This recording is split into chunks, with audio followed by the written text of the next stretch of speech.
Future Hacker. Life. Path. Future. Hello, everybody, and welcome to Future Hacker. I'm your host, Maria Taide, and today we're talking about one of my favorite topics, which is inclusion through technology. More specifically, today we're learning about disability inclusion. Did you know that there's one amputation every 30 seconds, about 1 million new amputees every year globally? It's shocking, right? So today we're talking to Jairo Blumenthal. Jairo is a prosthetist and an orthotist, and he's the very first Brazilian graduate in ONP here in Brazil. After returning to Brazil, so he went to the US, he studied there, and then he returned to Brazil. He served as a Clinical and Prosthetic Director responsible for correct clinical prostheses and orthoses in Porto Alegre for over 20 years. Also, during this period, Jairo worked in several positions with Ossur, a world leader in components for high-tech prostheses, both in Europe and Latin America.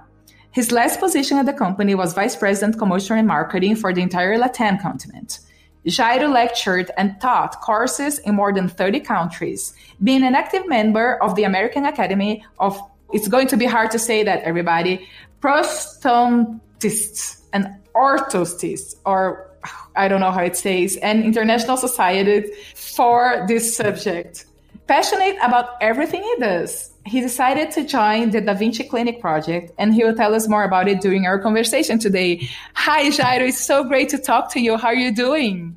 Thanks, Maria. I'm doing great. I'm so happy to be here with you and with all your audience. Count on me. You gave me such a hard time with your intro. You know that, right? I know. I had to plan that trap on you. Okay, Jairo. So you know what? Let's begin. It would be great if you could tell us about this market, which is, prosthetics for people with amputated limbs. We can all imagine how hard it is to live without a leg or an arm, as most of the places lack all types of resources to attend this public. We did cover a lot here at Future Hacker, the challenges around mobility, but this goes way beyond that, as much as there's been a lot of tech advancements in this field. Can you give us an overview of the developments and what's out there? Sure, Maria. First of all, just to share with your audience, this is a very specific market niche. If you think about your social group, your family, how many people do you know that are people with amputation that lost a limb? It's not very common. So all of my friends, they make the same question that you just did. How in hell did I enter this market? And what is this all about? So just to give you a brief introduction, my family has been involved in this for 3 generations already. So I was born and raised on a prosthetic workshop. I was playing with arms, with legs, with fingers, while my friends were playing out on the street. So the prosthetic market is a very specific market, and nobody knows about it. We don't study that in school. It doesn't count on any SATs or tests to enter college. Only the people really involved with an amputation get to know about it. And it's about to us, the prosthetists, to be the specialist on that market. So to give you an idea in terms of numbers, 9 out of every 10 amputations in the world are for lower limbs, which means legs. And just 1 out of 10 are upper limb, arms and hands. So that already gives you a little bit of a scope of who are we talking about. And one interesting fact is that most of the people, if you go around on the streets and make like a survey, you ask them, okay, why do you think there is an amputation out there? I'm pretty sure that most of the people would say that is because of traumatic causes, car accidents, motorcycle accidents, wars, or those kind of things. Surprise, surprise, it's not. 72% of all the amputations in the world are related to vascular disease combined with diabetes. That's crazy, Jairo. That's crazy. So is this lack of information from people that have those type of diseases? It's lack of information. And again, because it's such a small market or niche, it's not a common sense. It's not something that everybody knows about it. And why vascular disease and diabetes together make this explosive combination? Because when you suffer of diabetes, there's a thing called neuropathy, that you lose your sense on the extremity of your body. So when you and I are wearing our shoes and for any reason there is like a little stone inside, we will immediately stop and take this stone or this rock out of our shoe. If you are a diabetic patient and you have this neuropathy, you don't have the sensation, and you probably will walk all day long with this little stone under your feet without feeling it. And by the end of the day, you already have a little ulcer that could start a situation. Then now a normal person with a normal blood flow will have an easy time healing this little blister. If you are a diabetic with a vascular condition, you will not have this rich blood full of oxygen that will normally heal this stupid blister. And on this specific person, this little thing could lead into an amputation. So that's why most of the people that end up with amputations are a combination of vascular disease with diabetes. And then the second, of course, in second place comes the traumatic accidents, which are traffic, car, motorcycle, war zones, and everything related to traumatic incidents, labor works related to incidents like that. And then on the last chapter, you have those cancer cases, a few of the cancer cases, and also congenital diseases when people are born without a limb. And they're not technically an amputee, but because they will use a prosthesis, we consider them on this whole pie of people. And the challenges are similar. For sure, it's not as bad as someone that was already used to having the members, right? And then suddenly lose it. But still, you have to have the accessibility parts solved as well, right?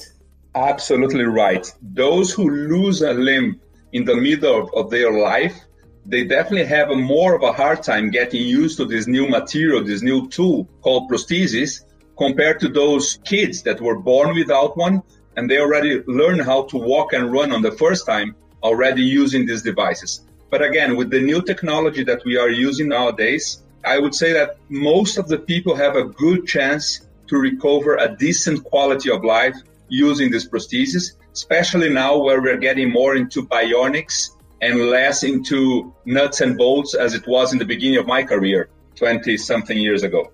Yeah, that's for sure. And you know what, Jairo, in your job, you end up getting involved in many impactful stories, like which is seeing a family going through a very tough loss, and then the hope of this new life, and with the help of those prosthetics. The recovery phase must be really challenging, right? So do you have any stories you could share with us? Absolutely. Let me tell you that I came from the medical school, and when I decided to drop the medical school to specialize myself in prosthetics, most of my friends thought that I was crazy. Why would I choose such a field that is just trauma, those heavy stories, people who lost limbs? And I had to develop my own answer, which is, guys, I'm the good guy here. The bad guy or the tough one is the surgeon that is trying to save this limb, and for any reason he can't do that. And he has to go out and tell the family that he was not able to save that arm or that leg and has to go through an amputation. I am the good guy that tried to give this back. Once the patient arrives to me, for example, they arrive to me in a wheelchair or using crutches, after my interference, after I put my hands on and I build this prosthesis for them, they will probably leave my office, leave my clinic, walking on their own. So this is a really rewarding job. And I used to say that we normally cry 2 times. We cried the first time when the patient and their family tell you their story. How did they lose their limb? And it's 100% of the time is a sad story. You have to create this empathy. You have to try to put yourself in their shoes and feel what they're feeling. But then we also cry again for a different reason, for a happy reason, when we see them giving their first steps again, or using their new hand for the first time, grabbing materials or writing or drawing. So it's really rewarding when we can see the end of the story and they are using the device that we just created, customized for them. So I have a lot of stories to share. One of my favorite ones, I remember one day, and as you mentioned, I was responsible for the whole Latin America. I was very lucky to get to know a lot of different people. And one time I met a professional climber from Colombia, and he ended up losing his leg in a bad accident. He fell from the top of the mountain. But when I met him, he was still trying to save his leg with a lot of bolts and a big device, trying to heal. But there was no way. The bones were just like dust.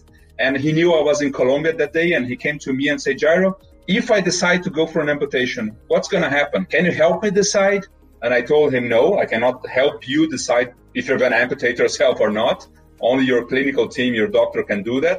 But I can tell you what's going to happen if you decide for an amputation. So I gave the whole explanation of all the materials and the choices. And I flew back to Brazil. 2 months later, I am back to Colombia again. And I'm giving a lecture in the top of a stage. And I knew that he was already amputated and he was already walking in one brand new prosthesis that we did for him. And I see him in the back of the room with Sophia, his little daughter. And without any fear, she just walked through the stage and interrupt my presentation. And she grabbed me by my shirt and said, "Hey, sir, I just want to thank you because you helped give my father his leg back again and he's happy."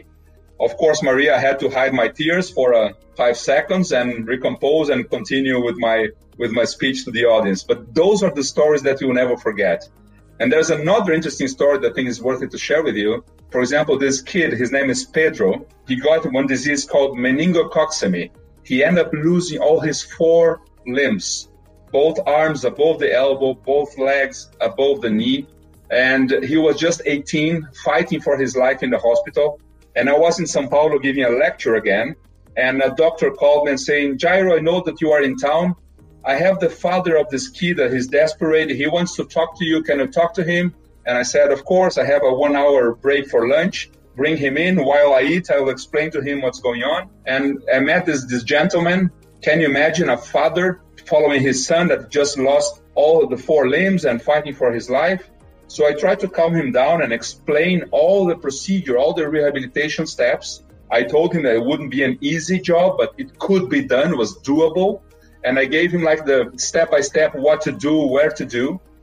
And I went back to my hometown and life goes on. And to make the long story short, 10 years later, this kid, his name is Pedro, gives me a call. And he explained to me that the family never forgot those advices I gave them 10 years before. He followed exactly the pathway that I recommended. And now he was almost a 28 years old boy, totally independent. He moved to the US, he graduated in economy, he became an ambassador of amputees, training other amputees and working for the clinic where he did his prosthesis. Totally independent, lives by himself, drives his own car. And he fell in love with a Brazilian lady and he decided to go back to Brazil. And the reason of this phone call is to tell me that his dream was to open his own clinic and to put in place all the protocols and all the procedures that he learned himself on the hard way and teach other amputees how to use the prosthesis properly. But he would only do that if that would be in partnership with me. And I was living in the US at that time. I had no plans to go back to the Brazilian market. But I thought it was such a unique project that I decided to help him and mentor him and be his partner. And this clinic is about to open. And I think it's going to be a breakthrough, how this sad story from the beginning became like a story of hope. And hopefully we'll be able to touch more lives and more people as we go. You know, that's such an amazing story. And, you know, Jairo, he did share with me this video with Pedro, right, Jairo? And, you know, when I was talking to him, you know, to get to know him better and talk about the interview for Future Hacker, he mentioned to me saying, Maria, this is a topic that it should be very visual. You need to be showing your audience some images. So what I'm going to do is that, you know, now we have a website, which is futurehacker.co. Jairo is going to send this video to me, right, Jairo? And whichever visual you think is going to be useful for this podcast. So you guys, after you hear, make sure to access our website, futurehacker.co. And we're going to include this in your blog. So listen, we still have a lot to cover. We are getting, you know, as usual for Future Hacker, we need to start getting into the futurist parts and talk about technology. So let's end this episode. But, you know, stay tuned as we are going to continue this conversation on a following one.